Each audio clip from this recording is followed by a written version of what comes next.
Welcome to OTCL 520, week number 2. Yay! You made it through the first week! And you've probably got the Hebrew alphabet down, and I hope you do. I'm going to show you some fantastic things you now have access to that you didn't have before.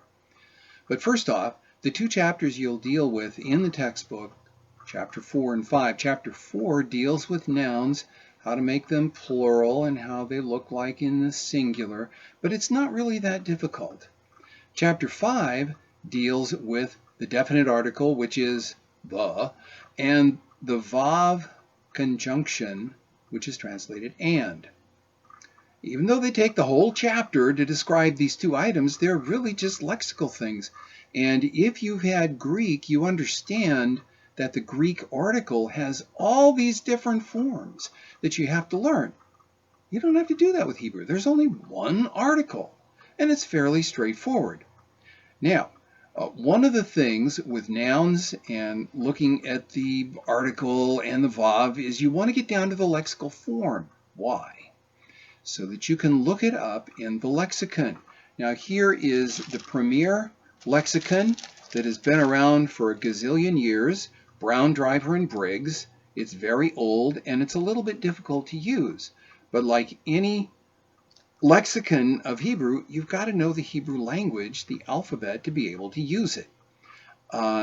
You can look up words in their lexical form here.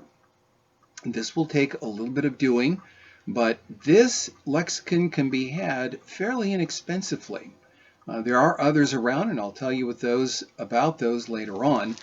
And they will give you tremendous information about Hebrew vocabulary that you did not have access to before. Now, especially important for you is to look around in your textbook. There are appendices in the back.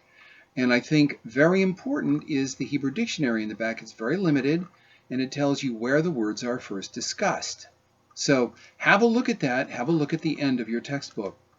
Another item to take into consideration is sometimes this system, even though you try to submit your work in the WBAs, something goes weird and it ends up in process in the gradebook. And I will email you and ask you, well, what's going on here? Did you try to do it? Just let me know.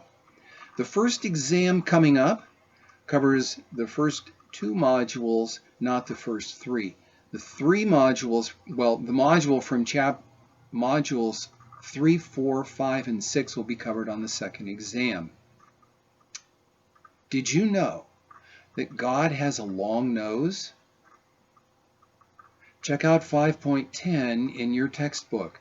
Yes, it's a Hebrew idiom, but I thought it's a very interesting way to understand their expressions. Hope you have a great week.